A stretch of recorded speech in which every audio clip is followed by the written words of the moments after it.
I think I went through every single emotion watching this finale. Like,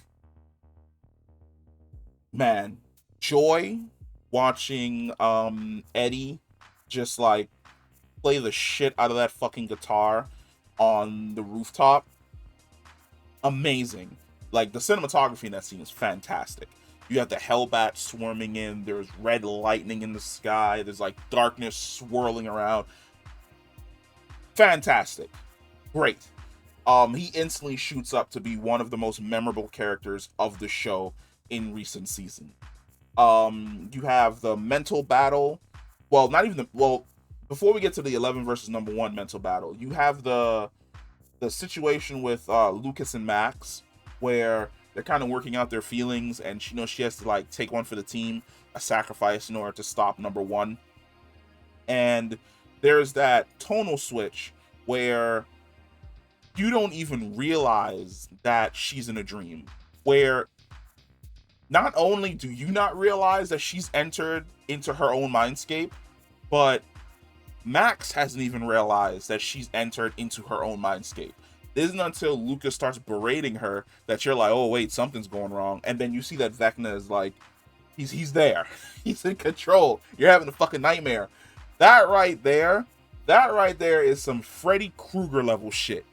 Because only in like the first two Nightmare on Elm Streets can you really not tell when Freddy's taking over control.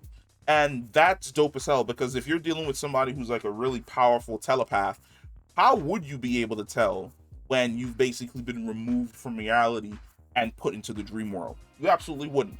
11 getting her powers back, basically having like that dope ass Vegeta moment where she grabs the helicopter and just slams it down into the ground. Fan fucking tastic. That's dope as hell. I love the fact that she fucking left Brenner in the dirt where he deserves to be because he's a piece of shit. I was really afraid that the character was going to like forgive him. Like, oh my god, you're my father and I'll always love you. No, fuck him. He's an abusive asshole who took advantage of like a bunch of kids and ruined the lives of multiple different parents in order to chase after this ridiculous experiment, which was basically an experiment around his hyper fixation on number one and where number one went. Where it's basically like everything Brenner basically did fed into number one's bullshit, which leads to the current situation that we're in right now. The fantastic backstory where you basically get the breakdown of who was really pulling the strings here and there, where you see number one Vecna walking through the upside down. But is it the upside down? Because we've only ever seen the upside down as essentially Hawkins. And from this season, it raises so many more questions about the possibilities of like different planes inside of that space that he's in. Because our Hawkins is a snapshot of Hawkins from a specific time when 11 opened up the gate, but we see him walking around like this primordial landscape with lightning and sulfur and creatures and demons and all this type of shit crawling around. And you're like, what the fuck is this? What is this villain origin story? And then we see that he's the one who shapes the mind flare into the mind flare that ends up going after the group for like the first three seasons. Great. Fantastic. Automatically sets him up as like the big bad villain who's been pulling the strings all along. The mental battle between him and 11, fantastic. Where she catches him off guard the first time, she's kind of holding him in the air with the force. But then the second he gets down onto the ground, he just starts throwing her around because he is stronger. Because, like Brenner told her, as he consumes people, he doesn't only take their lives, he takes them. And they become a part of him. And as they become a part of him, he himself begins to grow stronger. And then you begin to understand more and more about like what he really wants to do. He basically wants to just bring hell on earth, where his whole thing is about being the ultimate predator and that humans are weak and summoning these hordes of creatures that he controls to basically wipe out and cull the humans so that the only ones that are left are basically the ones that deserve to survive, being ruled by him. The Hawkins group going off on their dope ass quest to burn him and kill him. Hopper in the prison, attempting to survive and escaping, and then having to go back because the pieces of the mind flare are basically running around, and they have to put an end to it in order to help the kids. Like, I like that everyone's story in some way, shape, or form was connected. 11 was over here getting her powers back and becoming more stronger. Hopper is over here trying to survive in Russia, but he knows that he has to go back and kill the creatures in order to help the kids. The Hawkins group, they're over here trying to set up a plan to essentially beat, contain, and kill Vecna. And then another group on the side is like the military group who's trying to go after 11 because they have it wrong, only for chaos to completely happen and for half of Hawkins to basically fall into hell. Dope as shit. I love when the multiple different threads that we've been setting up throughout the entire season come together and coalesce into a whole story where you can see where the story is going as you're following it, and then still be basically surprised. Everyone brought their A game. Everyone was dope as hell. The weakest links I would definitely say were Jonathan's group, which is the California group, and that's essentially because their quest was a fetch quest. Their quest was basically go get 11 and then hopefully take 11 to Hawkins. Wasn't gonna make it all the way to Hawkins, so they basically jury rigged the pizza freezer so that she could be able to I forget what it's called, but it's where it removes all of your senses when she's floating in the water so that she can cast herself into the mindscape a lot easier. We finally got, I would say, is it really resolution? It's not really a resolution because the question is still up in the air about Will, and it seems as though like Will felt as though he had to isolate himself because he might be gay. Like, they haven't confirmed it yet, but there's heavy speculation that he might be due to the conversation he has with Mike, where he's like, you and 11 prove that it's okay to be different, and even though you're different, like, you're going to be loved. And then like he starts breaking down, and you see like Jonathan's looking back, and he's like, dude, that's like my brother, and he's like being ripped to pieces, and then they have their conversation. So many great moments throughout this entire fucking season. This season is fantastic. This is definitely the best season that they've put out since last season. I think last season, this show has been getting better as it's gone on. I would say season 4 is the best, and I would say season 3, season 1, and season 2. In that order. Yeah, I would definitely put it in that order for how dope everything essentially was. But every single one of the actors brought their A game. Millie Bobby Brown, fantastic as 11. Finn Wolfhard, fantastic as Mike. Caleb McLaughlin, fantastic as Lucas. I love the fact that like he's trying to talk reason to the douchehead jock, and then they start fighting. He gets the upper hand. He hits him with like three-piece combo, which completely knocks him out. Noah Snap, like I said, fantastic as Will Byers. Sadie Sink, fantastic as Max. I feel as though the two people who definitely carried this season, I'd say 4.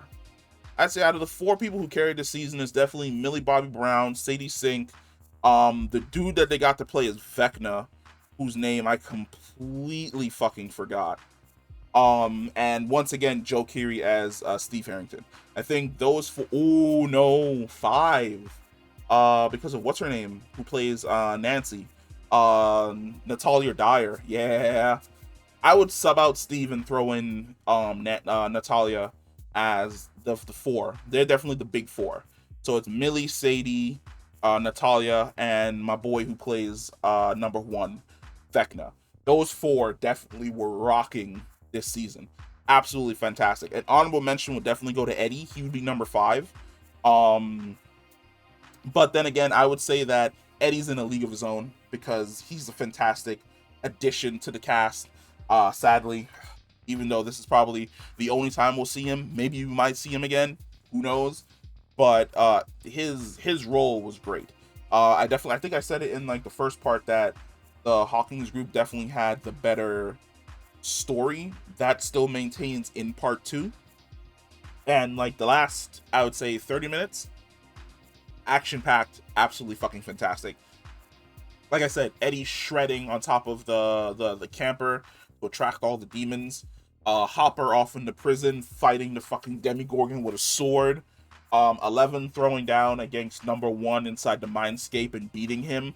Nancy and her squad being able to attack Vecna's physical body inside of the upside down and being able to hurt him and knocking his ass out the window. Oh my god.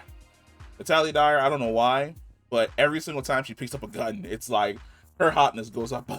Like, it's like she's already an extremely beautiful actress, but then like you toss like a shotgun or a gun in general in her hands, and I don't know what it is, but like she goes up by like an extra 100 points. It's like, you know, I was sitting here completely happy as hell at first, but now you have my you have my absolute undivided fucking attention.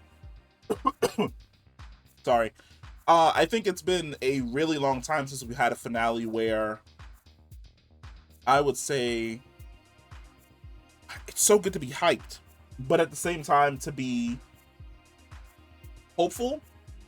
Hopeful the right word? I don't even know if hopeful is the right word, but to be super excited for basically season 5 and how the entire story is going to wrap up. Stranger Things started off as like this really small niche thing. And I definitely would say it started off as like a really small niche thing. Like it took a little bit of time to catch on for people to go, holy shit, this show is fantastic. To watch where it's grown to now, I fucking love it. Because it's a journey. It's a journey for all the characters, and it's going to be super emotional to see where exactly all these characters ends up when everything is said and done. But yeah, that's the review for Stranger Things Season 4 Part 2. Absolutely fucking fantastic. Seal of approval.